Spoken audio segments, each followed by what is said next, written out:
Hello bachcho, let's read this question. The question says, if chloroform is left open in the air in presence of sunlight, option first is explosion take place, option second is polymerization take place, option third is poisonous gas, phosgene is formed, and option fourth is no reaction take place. बच्चों इस question में पूछा गया है कि अगर chloroform को आप एयर के अंदर क्या कर देते हो, ओपन रख देते हो और सनलाइट की प्रेजेंस में रख देते हो, तो क्या देखने को मिलता है। तो फर्स्ट ऑफ ऑल बात करते हैं इस क्वेश्चन के की कॉन्सेप्ट के बारे में। की कॉन्सेप्ट के बारे में बच्चों, इस क्वेश्चन के की कॉन्सेप्ट क्या होगा बच्चों? Oxidation oxidation of chloroform oxidation of chloroform in oxidation of chloroform in sunlight. Basically ये कॉन्सेप्ट क्या है बच्चों इसका? Oxidation of chloroform in sunlight. होता क्या है जब आप किसी सब्सटेंस को ऑक्सीजन की प्रेजेंस में छोड़ देते हो, एयर में छोड़ देते हो लेफ्ट ओपन, और सनलाइट की प्रेजेंस में, बेसिकली क्लोरोफॉर्म क्या होता है, क्लोरोफॉर्म की बात करते हैं। क्लोरोफॉर्म, ये क्लोरोफॉर्म होता है सी, और यहाँ इससे एक हाइड्रोजन अटैच होगा। एक यहाँ Cl अटैच होता है, एक Cl यहाँ पर अटैच, इस हाइड्रोजन को आप यहाँ ले सकते हो, इसको आप ऐसे लिख सकते हो। CHCl3 को क्लोरोफॉर्म बोलते हैं, ये क्लोरोफॉर्म होता है CHCl3। अगर आप इसको सनलाइट की प्रेजेंस में क्या छोड़ दो, ऑक्सीजन की प्रेजेंस में छोड़ दो, सनलाइट इस पर डल रही है, सन रेज आ रही है इसके ऊपर, और ऑक्सीजन होती है एयर के अंदर। एयर के अंदर कौन होती है? एयर के अंदर बेसिकली ऑक्सीजन होती तो बहुत सारी गैसेज है। तो ऑक्सीजन भी ले लिया, मान लीजिए हमने हाफ O2, दैट मीन्स एक ऑक्सीजन है यहाँ पे। तो ऑक्सीजन क्या काम करता है बच्चों? ये जो कार्बन और हाइड्रोजन के बीच का बॉन्ड है ना, ऑक्सीजन यहाँ पर इंसर्ट कर जाता है। क्या करता है? इंसर्ट कर जाता है। इंसर्ट कर जाता है। यहाँ ये Cl है बच्चों, और यहाँ ये ऑक्सीजन इंसर्ट कर जाता है। इंसर्ट कर जाता है इस तरीके से। तो ऑक्सीडेशन हो रहा है ना क्लोरोफॉर्म का। लेकिन ये जो कंपाउंड होता है ये स्टेबल नहीं होता। यहाँ पर क्या देखने को मिलता है, यहाँ से ये जो Cl है ये दोनों इलेक्ट्रॉन्स लेकर यहाँ से निकलता है Cl नेगेटिव, और यहाँ से ये ऑक्सीजन और हाइड्रोजन के बीच के इलेक्ट्रॉन यहाँ पर आ जाते हैं।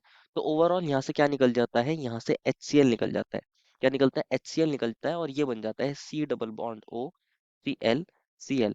तो बेसिकली तो यहाँ दो प्रोडक्ट्स बन रहे हैं। बेसिकली यहाँ पर दो प्रोडक्ट्स बनते हैं। एक HCl बनता है बच्चों, एक HCl बनता है, और एक COCl2। HCl और COCl2। तो ये जो COCl2 होता है ना बच्चों, COCl2, इसको बोलते हैं बच्चों फॉस्जीन। क्या बोलते हैं बच्चों इसको? इसको फॉस्जीन बोलते हैं। ये फॉस्जीन गैस होती है, ये गैस की फॉर्म में रिलीज होता है। ये फॉस्जीन गैस होती है। क्या होती है बच्चों? Phosgene gas. और ये कैसी होती है बच्चों? पॉइजनस होती है। कैसी होती है बच्चों? पॉइजनस होती है। हाईली पॉइजनस गैस में से एक है ये पॉइजन गैस। ये पॉइजनस गैस होती है, पॉइजनस गैस। तो क्वेश्चन ने यही पूछा था कि क्लोरोफॉर्म को अगर आप एयर की प्रेजेंस में लेफ्ट ओपन रखोगे, मतलब ओपन छोड़ दोगे, तो क्या होगा?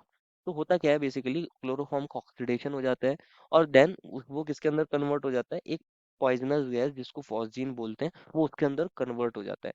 यहाँ किसी तरह का एक्सप्लोजन नहीं होता, तो ऑप्शन फर्स्ट तो बच्चों गलत है। ना ही यहाँ कोई पॉलीमराइजेशन रिएक्शन होती है। बेसिकली पॉलीमराइजेशन के अंदर क्या होता है, मान लीजिए ये इथीन है, इथीन है, इथीन है, हम इसका पॉलीमराइजेशन कर रहे हैं। पॉलीमराइजेशन को समझना है।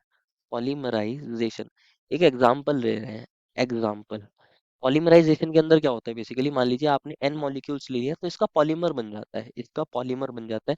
तो इसी रिएक्शन को बोलते हैं पॉलीमराइजेशन रिएक्शन। इस तरह की यहाँ कोई भी रिएक्शन नहीं होती, किसी तरह का यहाँ पॉलीमराइजेशन नहीं होता। तो सेकंड ऑप्शन भी बच्चों गलत हो जाएगा।